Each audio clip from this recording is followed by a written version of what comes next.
teoría crítica sobre Jürgen Habermas.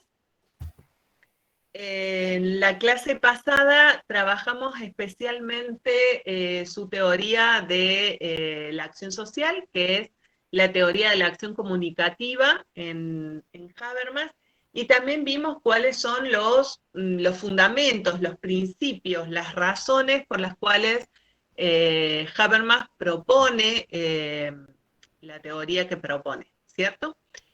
Decíamos que la clase pasada que nos íbamos a tratar de concentrar en las dimensiones de la teoría de Habermas más sociológicas. Esto es, cuál era su definición de acción social, cuál era su definición de sociedad, y que íbamos a ver más de pasada también su propuesta política, ¿no? Por esto que también tenemos compañeros, compañeras que están haciendo la carrera de ciencia política. Porque la teoría de Habermas es una teoría muy amplia, con muchas dimensiones, entonces elegimos las más específicamente sociológicas o los aspectos en los que hay más consenso, que son los más específicamente sociológicos. Con respecto a la teoría de la acción social, que es lo que más hemos trabajado en la clase pasada, Habermas dice que en las teorías de la acción, o sea, en general las teorías sociológicas sobre teorías de la acción, pretendieron explicar la acción social, pero dejaron fuera la racionalidad comunicativa, que es el tipo de racionalidad. ¿Se acuerdan que a Habermas le interesaba la racionalidad que está orientada al entendimiento, está orientada a la búsqueda de consensos con el otro o con los otros? Habermas dice que hasta entonces la sociología produjo 3 modelos de acción. Uno de esos modelos de acción es la teoría de la acción racional,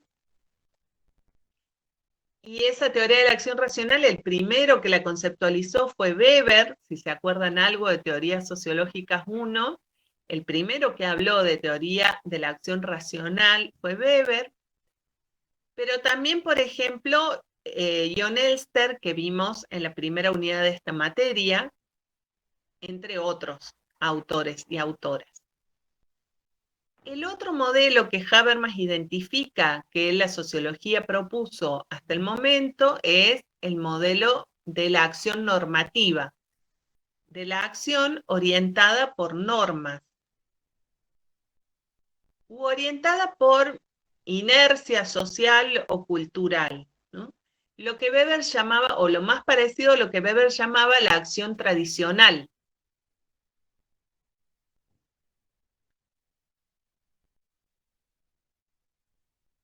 Sí, están grabando, Romina. Jazmín está grabando con una Apple Class.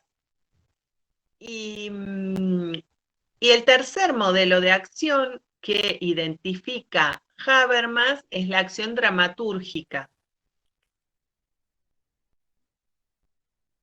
El teórico de la acción dramatúrgica es Erving Goffman, que creo que ustedes lo vieron en Teorías Sociológicas 2, ¿cierto? Bueno, exacto, en la 2. La acción dramatúrgica.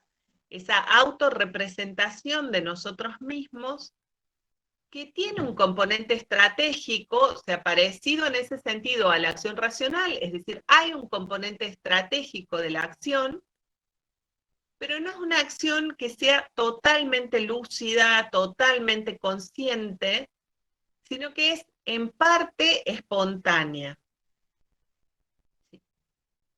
Habermas no incluye aquí en el modelo de acción dramatúrgica a Bourdieu, pero vamos a ver cuando veamos Bourdieu que claramente Bourdieu podría entrar en este grupo de acción dramatúrgica, ¿no? De una acción que es estratégica, pero no es una acción plenamente consciente, ¿no? O sea, tiene una dimensión estratégica, pero no es plenamente consciente.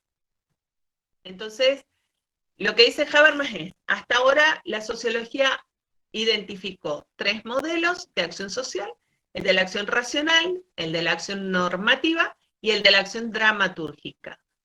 Pero dice Habermas, les está faltando considerar una dimensión importante de la acción humana, que es la racionalidad comunicativa. Por eso él propone el modelo de la acción comunicativa, ¿no? Que consiste o cuyo eje fundamental es argumentar y acordar en el intercambio de los actores.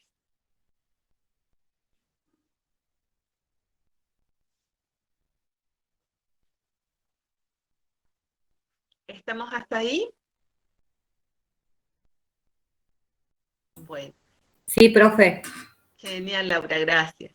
En ese, hasta ahí lo de, digo, toda la dimensión o lo central de esta dimensión de la acción social o la forma en que Habermas piensa la acción social y la importancia que dentro de la acción social le da a la acción comunicativa. Entonces, para que quede claro, Habermas no está diciendo que todas las acciones humanas sean acciones comunicativas, sino que está diciendo, existen estos otros modelos de acción racional, acción normativa, acción dramatúrgica, pero lo que nos interesa, o en su propuesta teórica, lo que interesa es este modelo de acción comunicativa, ¿no? Le da centralidad, también centralidad en su manera de pensar la sociedad, que es lo que vamos a ver ahora, ¿no? De qué manera Habermas está pensando la sociedad. Para Habermas, la sociedad es algo más que los actores que hacen cosas, ¿no? Es algo más que la suma de actores. La sociedad es una coordinación o concatenación de actores que hacen cosas.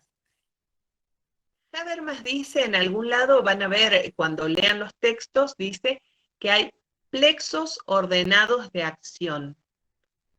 Por lo tanto, una teoría de la sociedad debe incluir la pregunta sobre cómo se coordinan las acciones. No solo la pregunta de por qué la gente actúa como actúa. En esto, Habermas tiene la misma preocupación que tenían autores como Goffman, por ejemplo, o como Schutz, ¿no? Que estaban muy preocupados por qué era lo que mantenía unida a la sociedad como tal, ¿no? ¿Qué era lo que hacía que sigamos viviendo colectivamente y no explotemos, no nos asesinemos unos a otros y unas a otras, o nos dediquemos a ser ermitaños y ermitañas y vayamos a vivir solos, ¿no? ¿Qué es lo que hace qué es lo que nos une? ¿Cuál es esa amalgama? Diría Weber, ¿cuál es el cemento de la sociedad? Weber, Elster tiene un libro que se llama El cemento de la sociedad, ¿no? Él diría, ¿cuál es el cemento de la sociedad? ¿Qué es lo que nos une? Entonces, digo, él por eso pone tanto énfasis en no solo por qué la gente actúa como actúa, sino qué es lo que coordina nuestras acciones.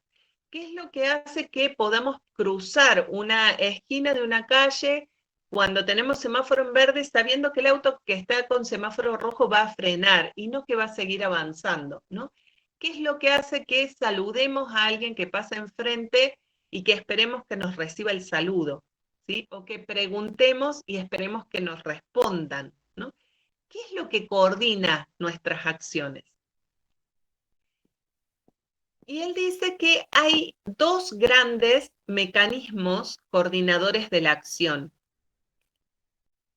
Y esto es importante porque de algún modo es también lo que más, tal vez el modo en que Habermas más se aproxima a la definición de las condiciones objetivas. Él dice que uno de esos mecanismos coordinadores de la acción es el que él propone, ¿no? El que está ligado a la acción comunicativa, que es el acuerdo. Y el acuerdo tiene que ver con los valores en común, con las normas, con las visiones del mundo que compartimos en una sociedad. Es decir, con todos los elementos culturales que nos integran como sociedad, que tenemos en común como sociedad, que son esa base de consensos, de acuerdos, de principios que compartimos quienes integramos una misma sociedad y que no necesariamente compartimos con quienes integran sociedades más alejadas social y culturalmente de nosotros, ¿no? No necesariamente alejadas geográficamente, sino más lejanas en lo social y en lo cultural. Esa es la base de los acuerdos. Y el otro mecanismo coordinador de la acción es la influencia. Para Habermas, la influencia es sobre todo la influencia del poder en sus diferentes manifestaciones, fundamentalmente del poder como Estado, es decir, el poder político, y el poder del mercado, ¿no? El poder económico.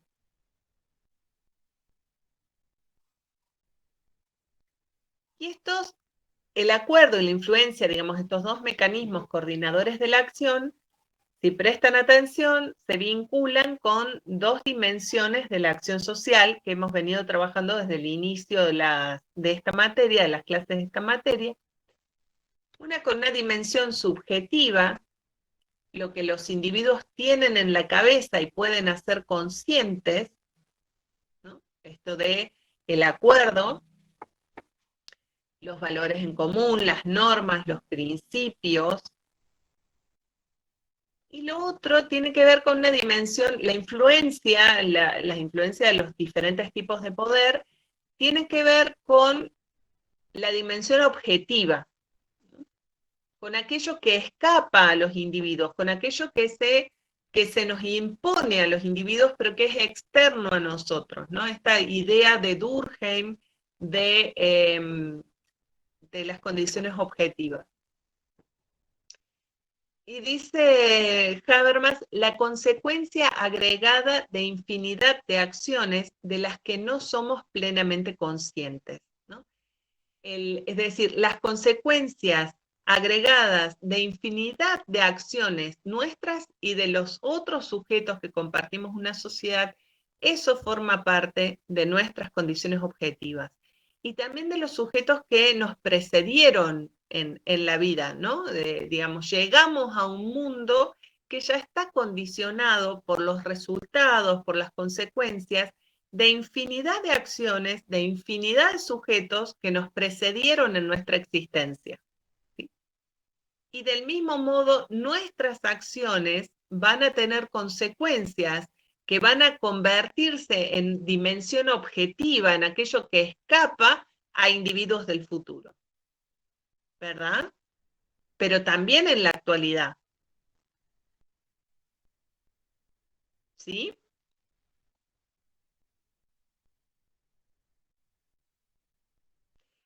Entonces, dice Habermas, digamos, haciendo este razonamiento, lo que él dice es que el modelo de sociedad que habría que construir es uno que articule las dos grandes tradiciones de la sociología, de las que también venimos hablando desde el principio de la materia, que son el objetivismo y el subjetivismo, ¿no? Esas corrientes que ponen el acento en lo externo y en lo interno. Y dice Habermas que a él le parece que esto es así porque no hay una sola explicación del orden social, sino que hay dos explicaciones superpuestas que la teoría social ha pensado hasta ese momento. Yo acá les abro un paréntesis. Este intento de integración de dos corrientes, de las dos grandes o los dos grandes paradigmas teóricos de la sociología, las dos grandes tradiciones sociológicas, pero no solo sociológicas, sino diría de las ciencias sociales en general, el objetivismo y el subjetivismo, es un intento muy propio de los autores contemporáneos, ¿no? Habermas hace su propuesta de integración, Bourdieu hace otra propuesta de integración. Esta era su manera, aunque sigue poniendo un acento fuertemente subjetivista, intenta también de algún modo integrar el análisis de las condiciones objetivas. digamos, ese proyecto de integración es un proyecto plenamente contemporáneo, ¿no? La división entre las dos grandes tradiciones es más bien propia de los autores clásicos de la modernidad, pero en la era contemporánea predominan las propuestas teóricas de integración, que digo, son de distinto tipo, hacen diferentes propuestas, pero bueno, esto es un proyecto muy propio de esta época. Y Habermas también lo toma. Entonces él dice, hasta este momento ha habido dos explicaciones superpuestas que ha propuesto la teoría social. Una es el paradigma sistémico, que aquí el propio, digamos, lo más destacado es la teoría de sistemas de Parsons, que ustedes también vieron en Teorías Sociológicas 2, que implican pensar también un funcionamiento autónomo de los actores, y el paradigma intersubjetivo, que la teoría por excelencia, el paradigma intersubjetivo, y en la cual se basa Habermas también, es el mundo de la vida de Schutz. A Schutz me habían dicho que lo vieron un poco en Teorías 2, ¿sí? Bien, buenísimo. El mundo intersubjetivamente compartido por los actores, la cultura, los valores, digo, este énfasis en el mundo de la vida que pone Schutz. Entonces dice Habermas, la historia de la sociología es la historia de la progresiva separación entre estas dos tradiciones. Pero lo importante sería poder tener una mirada global de los dos, ¿no? De tanto del paradigma sistémico, del paradigma intersubjetivo y de la interrelación entre lo sistémico y lo intersubjetivo.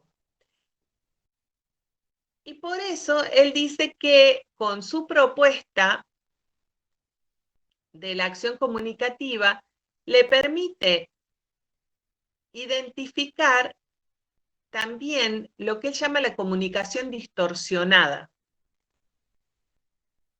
Y la comunicación se distorsiona, es decir, la racionalidad comunicativa se ve interferida, podríamos decir, de algún modo, o limitada de algún modo, por las desigualdades de poder, ¿no? De poder político o de dinero en términos de poder económico, es decir, por los mecanismos de influencia, por los mecanismos de manipulación.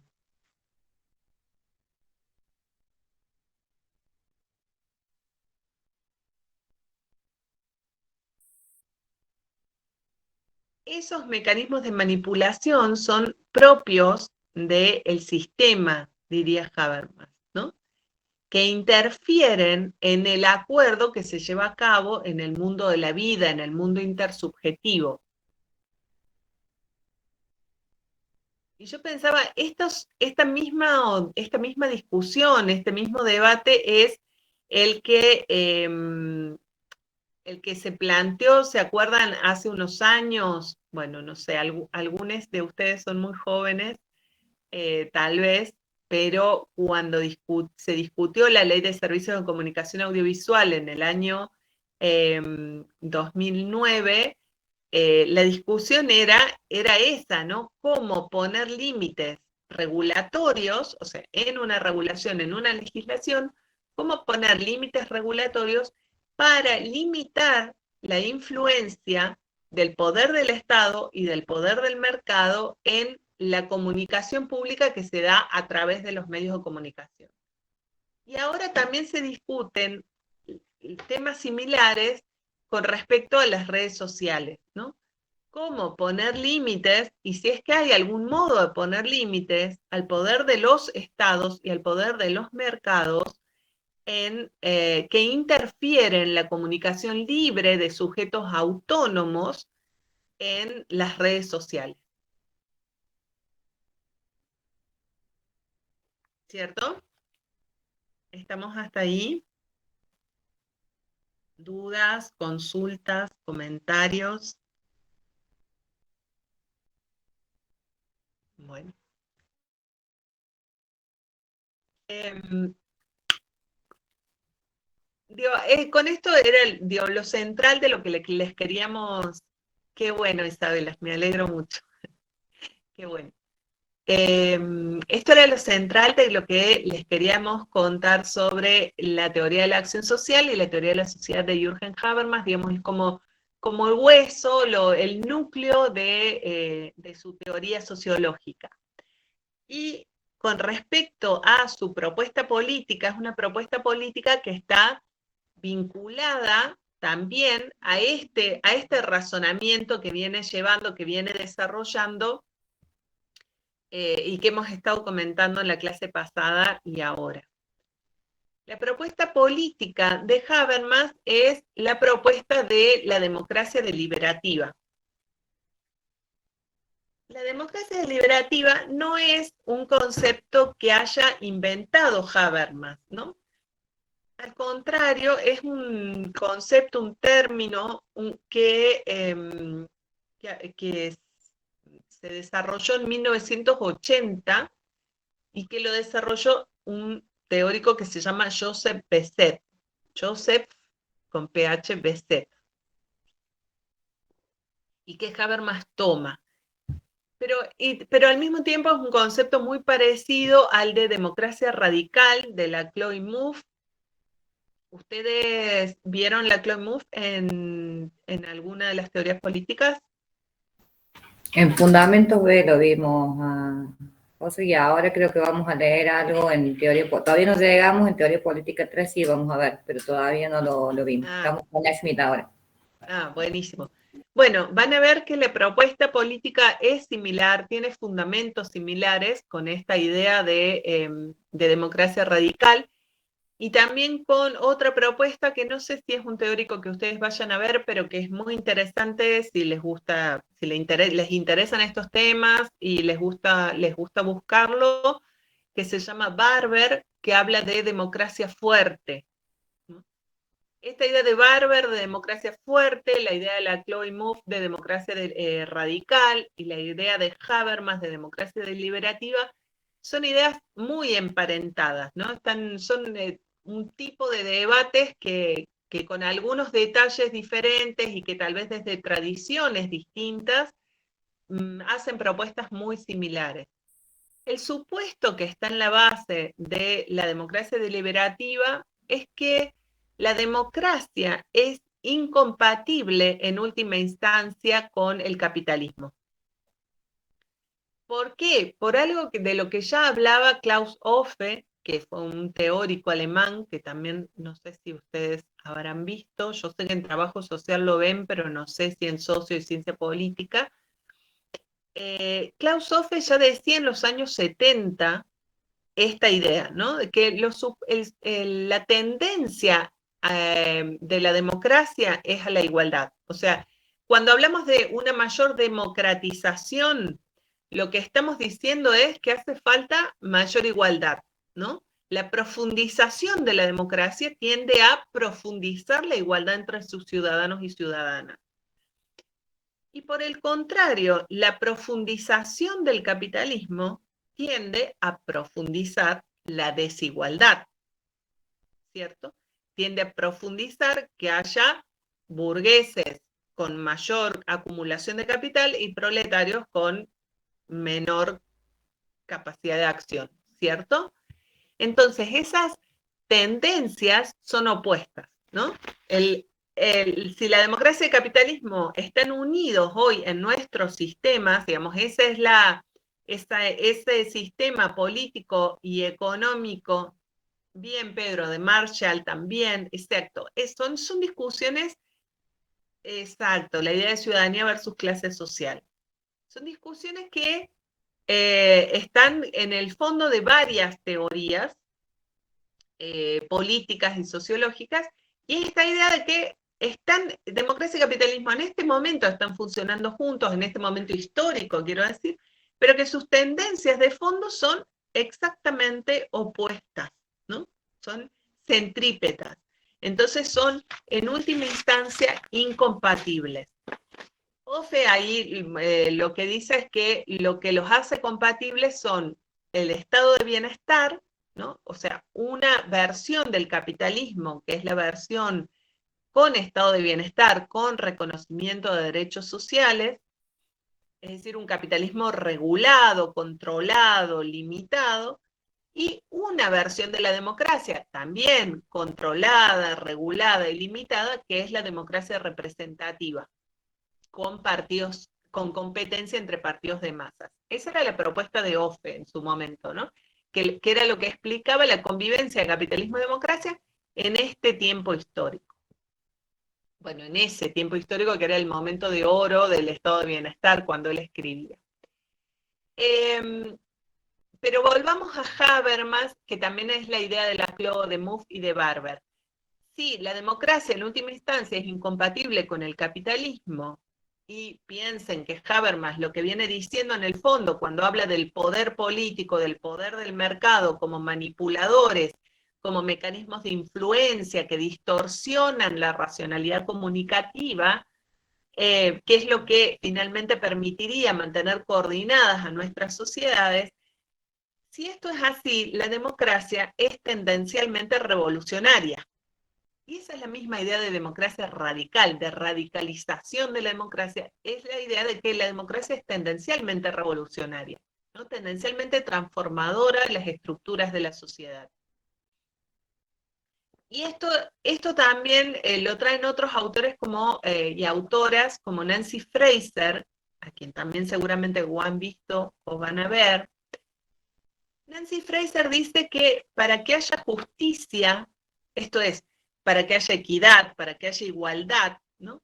La voz de todas las personas debe ser escuchada para que se conozcan sus necesidades, sus demandas, sus anhelos. Esta idea de la voz, que la voz de todas las personas debe ser escuchada, es la idea de la democracia, es decir, no hay justicia sin democracia, ¿no? Sin la posibilidad de que todas las personas hagan escuchar su voz, manifiesten sus intereses, sus demandas, sus anhelos. Y es una idea de democracia deliberativa, de democracia comunicacional, ¿no? Una idea de democracia que pone acento en la voz, ¿cierto? Entonces, esta idea de la democracia no puede ir sin digamos, esta idea de Fraser de que no hay justicia sin democracia y a su vez no hay democracia sin justicia.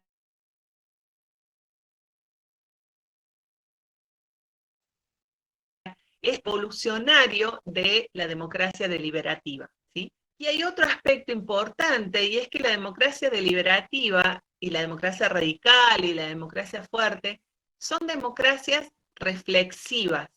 Esto es, el mismo ideal de democracia, el mismo ideal político de sociedad deseada, es un ideal que los sujetos vamos construyendo y reconstruyendo a lo largo del tiempo. ¿Sí? Es que vamos formulando y reformulando permanentemente en la discusión pública, en la comunicación pública, en el debate público. De allí nuevamente la importancia de la deliberación, la importancia de la comunicación orientada al entendimiento, orientada al consenso, orientada a coordinar las acciones de sujetos autónomos, de sujetos libres de manipulación, libres de influencia. ¿Estamos hasta ahí? ¿Preguntas, comentarios?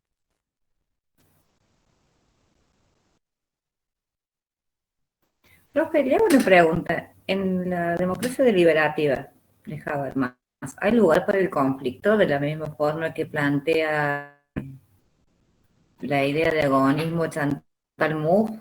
¿Hay un equivalente Noel o que todo queda librado a que los ciudadanos participen y deliberen de los problemas y tomen decisiones? Bueno, es el punto central, Laura, y es el punto central de gran parte de las críticas que se le hacen a Habermas. Una es justamente eso que vos decís, que da muy pocas herramientas para pensar las relaciones de conflicto. Habermas respondería, y de hecho él tiene el libro, bueno, ahora creo que se puede ir a la biblioteca de la facultad, creo que abrieron que se puede pedir libros, ¿verdad? Bueno, y debe estar en biblioteca la segunda edición de la teoría de la acción comunicativa, que es la teoría de la acción comunicativa, complementos y estudios previos. En esos complementos, Habermas trata de responder a las críticas que se le hacen. Digo, es interesante porque eso es ya sí, eso, ¿no? Son sus respuestas a las críticas que se le hacen. Y él diría que los consensos, como yo les planteo en la clase pasada, son consensos, por ejemplo, sobre el tema sobre el cual hablamos, sobre los objetivos que tenemos con la comunicación, pero a partir de ahí puede haber disensos, o sea, podemos estar de acuerdo que hablamos sobre, no sé, Habermas, y yo puedo considerar que tiene un gran abordaje de la conflictividad, y alguno o alguna de ustedes puede argumentar lo contrario, ¿no? Pero acordamos en el objetivo de la comunicación y en el tema de la comunicación y también en los modos de la comunicación, ¿no? Digo que vamos a respetar nuestros turnos de habla, que nos vamos a respetar como interlocutores, etcétera, etcétera. Lo que yo suelo plantear también, además de las críticas que se le vienen haciendo, que es esta que vos decís, yo coincido en que si bien es cierto esto que él dice, también es cierto que no provee herramientas teóricas para abordar esos conflictos, y que en cambio, por ejemplo, el ejemplo que vos pusiste, Chantal Mouffe desarrolla justamente una propuesta teórica para decir por qué, sin ser antagonistas, o sea, por qué, a ver, ¿cuál es el eje de lo de Chantal? Chantal Mouffe le interesa mostrar que las oposiciones o los modelos en oposición no son el consenso liberal por un lado y el conflicto y el antagonismo por otro. Y ella dice y propone una herramienta teórica para analizar un conflicto dentro de los parámetros de la democracia, que implica reconocer al otro como un adversario, pero no como un enemigo a eliminar, ¿no? Eso es fundamental, es clave, digamos, y es clave en estos días complicados que estamos viviendo, digo, no solo días, ¿no? En este tiempo complejo que estamos viviendo en Argentina y a nivel mundial, ¿no? Yo hoy estaba muy impresionada porque en el chat de papis y mamis, de padres de la escuela de mi hijo, se rieron, es decir, hay algunos y algunas que consideraron que era posible reírse de manera pública, porque en un WhatsApp de papis y mamis, bueno, ustedes no tienen todavía muchos y muchas de esa experiencia, solo algunas pocas y algunos pocos, pero algún día les tocará eso o algo parecido. Y hay mucha gente con mucha diversidad, ¿no? Pero consideraron que era posible reírse públicamente de la violencia ejercida contra esta profesora del Manuel Belgrano. Vieron que golpearon a una docente en la puerta de la escuela. Bueno, sí, un grupo de padres y madres que fueron a protestar pidiendo la presencialidad plena, la vuelta plena a la presencialidad en la escuela la semana pasada. El día siguiente, el Día del Estudiante, terminó golpeando a una profesora que había salido a hablar con ellos. Y por eso digo, ¿no? Esto de pensar conceptualizar el agonismo y pensar la relevancia de conceptualizar el conflicto y pensar el conflicto democrático que implica un reconocimiento del otro o la otra como adversario o adversaria, no como enemigo a eliminar, es fundamental. Y lo estoy diciendo no solo en términos globales, por eso traigo el ejemplo de papis y mamis, ¿no? No puede ser concebible que una conversación pública sobre el regreso o no a la presencialidad plena en una escuela, porque están teniendo presencialidad como todos en burbujas hasta el momento, implique pasar a la acción golpear a una profesora, ni golpear a cualquier persona, digamos, no importa que sea profesora.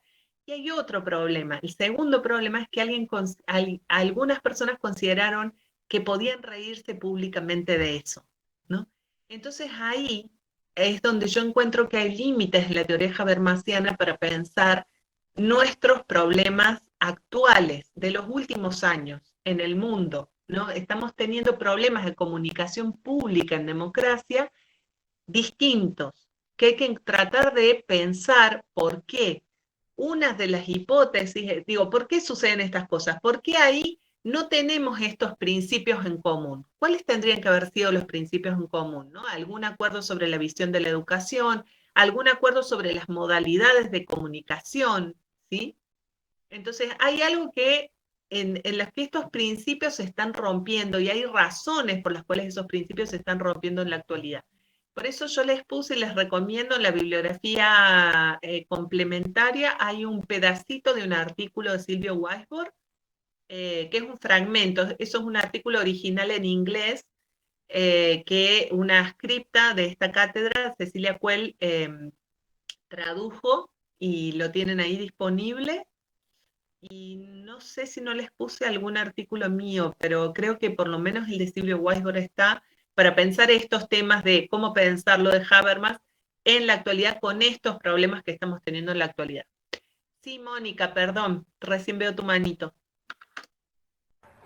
No, bueno, sí, que me parece que cada día hay más en nuestra sociedad este tipo de situaciones que acabas de contar.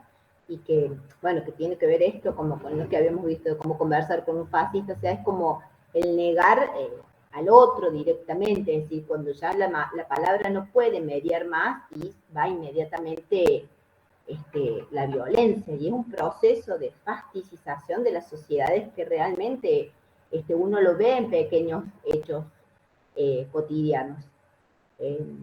Y bueno, me parece como que en los grupos, eso, como que esas cosas hoy también leían ahí en un programa de radio, bueno, nada, algo como de no tolerar también y no dejar pasar este tipo de actitudes, de comentarios, sin intentar poner también un cómodo, un límite o otra mirada, ¿no? Exacto. Hablando de esto del grupo de padres, donde de una escuela pública, una escuela que tiene como cierto estatus, entonces como, a mí me llaman mucho la atención, digamos, esta situación. Sí. Son peligrosas. Sí. Totalmente, totalmente. Bueno, por eso a mí Habermas me parece, más allá de lo complejo que es para leer, me parece que es sumamente interesante para pensar nuestra actualidad. Digo, y como vos decís, son situaciones que se nos están reiterando cada vez más, que era un proceso que ya veníamos teniendo, que están teniendo, claro, tal cual, Jerónimo, la idea de, bueno, los discursos de odio tienen que ver con esto que estamos hablando. Y ese es parte de los problemas, ¿no? Los discursos de odio tienden a la eliminación del otro, justamente construyen a un otro por sus características del sector social al que pertenecen, es decir, a las mujeres por ser mujeres, a las disidencias sexuales por ser disidencias, a las personas racializadas por ser racializadas, a los pobres por ser pobres, es decir, por el hecho de pertenecer a determinado grupo social, se los ataca, pero se los ataca con tendencias a la eliminación o en vistas a la eliminación, no en vistas al entendimiento. Entonces, hay algo en esos principios culturales compartidos, en esos valores compartidos, en donde dice Habermas que tenemos que fundar nuestros acuerdos, en los que se funda la posibilidad de entendimiento entre los sujetos sociales, hay algo de eso que se está fracturando en nuestra sociedad. Y ese es el riesgo, ¿no? Más allá de los modos, digamos, hay que poder entender y poder captar, y hay quienes estamos pensando en esas cosas, qué es lo que está pasando, que se están fracturando esos principios reguladores en una sociedad que nos permiten ese mundo de la vida, esa relación en el mundo de la vida orientada al entendimiento y regida por la racionalidad comunicativa y no por la violencia, ¿no? No por el mero ejercicio de la violencia, que era el gran temor de Habermas. ¿Se acuerdan que yo empecé así la clase pasada?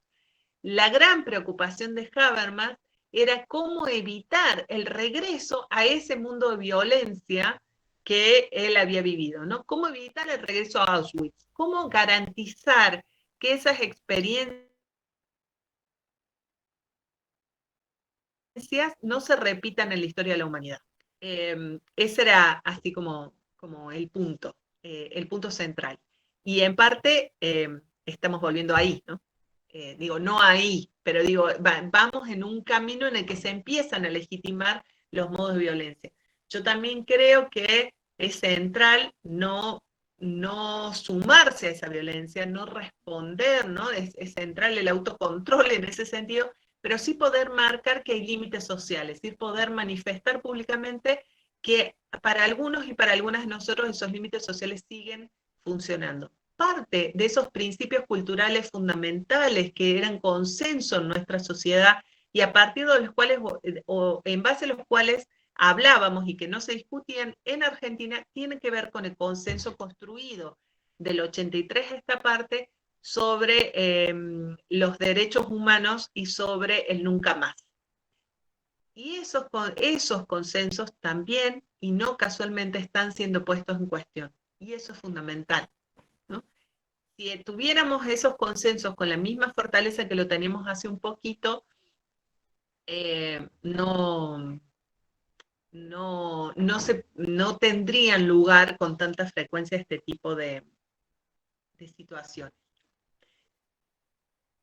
Romina, me preguntabas la diferencia entre mundo y mundo de la vida. Mira, lo que dice Habermas sobre la sociedad es lo que les comenté hace un rato, digamos, lo central es más bien la oposición entre sistema y mundo de la vida, o en todo caso la articulación que él propone entre sistema y mundo de la vida. Cuando habla de mundo, hay que ver a qué está haciendo referencia.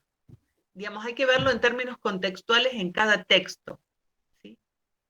Pero entiendo que no es un otro concepto. Creo que hay veces que hace referencia a la situación en términos de la situación de interacción, del mismo modo en que conceptualizaban la situación los interaccionistas. ¿Se acuerdan? Que, digo, ustedes tienen que haber visto interaccionismo, sí, ¿verdad? En teorías 2. La situación es la situación de interacción inmediata, digamos, ¿no? En nuestro caso, cada uno, cada una en su casa o el trabajo en algún lugar donde esté ubicado de manera individual, mediados por esta conexión tecnológica, etcétera, ¿sí? Esa situación está marcada porque a mí se me rompió la compu, estoy transmitiendo desde otro lugar, no pude grabar, tiene que grabar Jazmín. Digo, a veces hace referencia a la situación de interacción. Otras veces puede hacer referencia al mundo de la vida en términos de Schutz, del mundo intersubjetivamente compartido. Pero habría que estar mirando a qué hace referencia. También puede estar haciendo referencia al mundo sobre el cual se habla. ¿Se acuerdan que vimos en la clase pasada? El mundo social, el mundo subjetivo, el mundo objetivo, como las tres dimensiones sobre las cuales se habla, que son temas de habla, temas sobre los cuales necesitamos ponernos de acuerdo. ¿Se acuerdan? Bueno, eso. Hay que verlo en contexto, Romina, en el contexto del texto, digamos, a ver a qué hace referencia. No es un concepto aparte, propio, no hay un mundo para Habermas, ¿sí? ¿Quedó claro, Romina?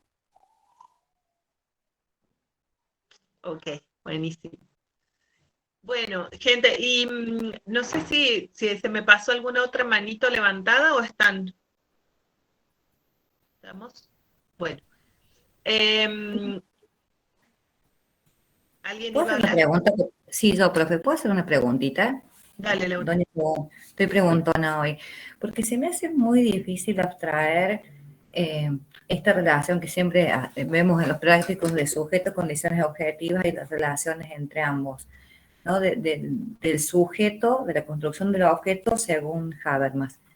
Porque me da como pensar que el sujeto de Habermas es un sujeto que puede conocer, que puede deliberar, que puede, o sea, no es un sujeto para cualquiera, o sea, no es Tal cualquier cual, sujeto. muy bien, Eso es lo que Laura. Eso es Esa lo es que me la hace... otra crítica que se le hace a Habermas, Laura. Muy bien. Es que me quedé Eh, pensando porque no, o sea, no es que es para cualquiera, no es un sujeto no, cualquiera que es puede un dar sujeto la con, discusión. es un sujeto con ciertas competencias culturales, tal cual. Digo, dicho en términos más teóricos, sería un Sí, sujeto que tiene ciertas competencias culturales importantes, tal cual. Como vos decís, que está preparado, preparada para participar de una discusión pública en cualquier ámbito, digo, no solo gran público, ¿no? Pero también una discusión pública, digo, no, no son los, ustedes se conectan más o menos 100 estudiantes, o ahora estamos siendo un poquito menos después de todo lo que hablamos de las evaluaciones, se fueron desconectando. Pero hoy éramos 100 al iniciar y en general es más o menos ese número. No hablan 100 personas. no. No, ni entre ustedes, en este ámbito más pequeño, más reducido, que son más pares, que tienen competencias culturales similares, que llevan un proceso ya de 2 años al menos transitando juntos este ámbito, etcétera, etcétera, ni siquiera en este contexto hablan 100 personas. Yo no hablo en todos los contextos, yo no participo en todos los contextos, ¿verdad? Entonces, ese tipo, exactamente, es como exigente con el sujeto, ¿no? Es un sujeto, eh, eso, me parece que esa es la mejor definición, como con competencias culturales altas. Eso fue una Bien. crítica también que se le hizo a Habermas. Además, un sujeto que no está condicionado, un sujeto con niveles de autonomía muy altos, un sujeto que no tiene condicionamientos, digo, para poder participar de la deliberación pública, justamente, no tiene el condicionamiento del poder del Estado, del poder del mercado, es decir, no tiene condicionamientos económicos, no depende del sueldo de un patrón o de lo que pueda conseguirle un funcionario público, etcétera, etcétera, ¿no? Exacto, no percibe muchísimos niveles de exclusión, tal cual, Jerónimo. Hay una crítica también interesante a Habermas, que esa no me acuerdo si yo les puse en el aula virtual de material complementario, puede ser que la tengan de bibliografía complementaria, un texto de Enrique Dussel. Si alguien tiene acceso al aula virtual, fíjense si hay algo de Dussel con doble S. Enrique Dussel le hace una crítica a Habermas desde Latinoamérica, muy interesante. Si no, lo pueden googlear, es un texto súper, es sencillo, es relativamente corto, es muy conocido, o sea, lo van a encontrar rápido. No me acuerdo el título, pero pueden poner esto, Enrique Dussel, crítica a Habermas, algo así. Y él dice que, bueno, que además es muy eurocentrista, porque en el capitalismo periférico, en las sociedades de capitalismo periférico como las nuestras, el problema de la explotación, o sea, el problema de la explotación pura y dura, digo, de la explotación de los proletarios por los burgueses, sigue siendo fundamental y sigue siendo más importante que el problema de la racionalización, que era, ¿se acuerdan que vimos la clase pasada? El problema que él identificaba en la Europa de su época, ¿cierto? ¿Se acuerdan que decíamos que la racionalidad técnica, la racionalidad instrumental, para él era el eje fundamental, para él y para en general los autores de la teoría crítica, era la preocupación fundamental porque era una racionalidad que era la que nos había llevado a un mundo con altísimos niveles de violencia, donde se podía planificar el exterminio de una parte de la humanidad con altísimos niveles de pobreza, aun cuando se producían alimentos que podían alcanzar para toda la población mundial, había hambre, etcétera, etcétera, ¿no? Esa idea de la racionalización técnica, y Dussel lo que le dice es, bueno, miren, de este lado del mundo, más que el problema de la racionalización, lo que sigue existiendo fuertemente es el problema de la explotación pura y dura a lo antes, ¿no? A lo Marx, digamos. Bueno, esa es otra de las críticas que se le hacen a Habermas en ese sentido, totalmente, que ignora las desigualdades y los obstáculos de poder que vos lo dijiste. Y la otra, que todavía no dijiste, pero que capaz que estabas pensando, Laura, es la de que no existe una sola esfera pública, sino que existen múltiples esferas públicas. ¿no? Y esa es una crítica que hace Nancy Fraser y que le hacen las feministas en general, ¿no? Esto de que hay distintas esferas públicas en las cuales hablar, ¿no? Y que sí hay una esfera pública central, pero también hay otras esferas públicas alternativas. Y que muchas veces en esas esferas públicas alternativas es donde nos fortalecemos, aprendemos, por ejemplo, a deliberar, a participar en los debates públicos, a hablar en público, para luego participar en la esfera pública central, donde se dirimen fundamentalmente los modelos de sociedad. Y eso es algo que trabaja mucho Fraser de una manera muy bonita, si les interesan esos temas, digo, muy bonita, que sirve para pensar el feminismo, pero también otras luchas sociales. Y dice, bueno, a veces los sujetos necesitan recluirse. ¿Vieron esa idea de que por qué las mujeres forman organizaciones de mujeres y no integran varones, no integran disidencias? Bueno, Fraser también habla de esta idea de como una esfera pública alternativa, como un recluirse, como un retraerse para luego participar junto con otros y articular con otros y deliberar con otros en una esfera pública central. O como las audiencias autoconvocadas que han habido ahora de tantas cuestiones, las también ambientales, audiencias autoconvocadas por el tema del acuerdo porcino con China. Bueno, ahí hay mucha de ese tipo de participación. Tal cual. Y que también es la idea de las asambleas del 2001-2002, de las asambleas barriales, las asambleas vecinales, digamos, que tenían que ver mucho con eso, ¿no? Con las esferas públicas más locales, organizacionales o por sectores sociales, para luego participar de manera fortalecida en el debate público, digamos. Bueno, ese es otro de los ejes de críticas que se le hacían a Habermas.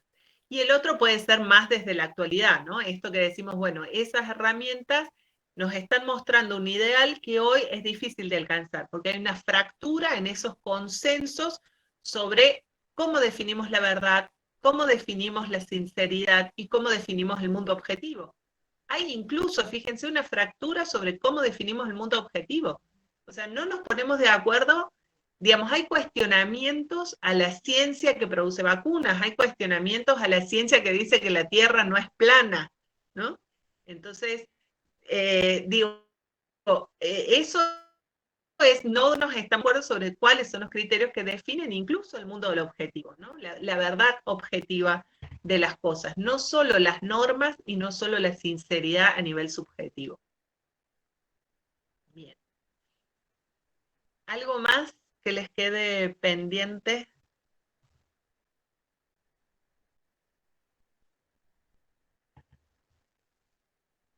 Bueno, ¿estamos? Bueno, genial. Creí que no llegábamos. Pero ven Solo que... para aclarar, los martes y los jueves está abierta la biblioteca de la Facu. Y hay una dirección de mail que se puede mandar para consultar si están los libros, vos los podés pedir y vas el martes y el jueves y los buscas. Bueno, genial. Buenísimo, Laura, está muy bueno eso. Y un modo de volver al Facu también un poco. Y de ver libros, materiales. Bueno, gente, bueno, cerramos con esto, Habermas. Podés terminar la grabación, Jazmín, muchas gracias. Espero que me mandes el enlace o lo que fuera, no sé.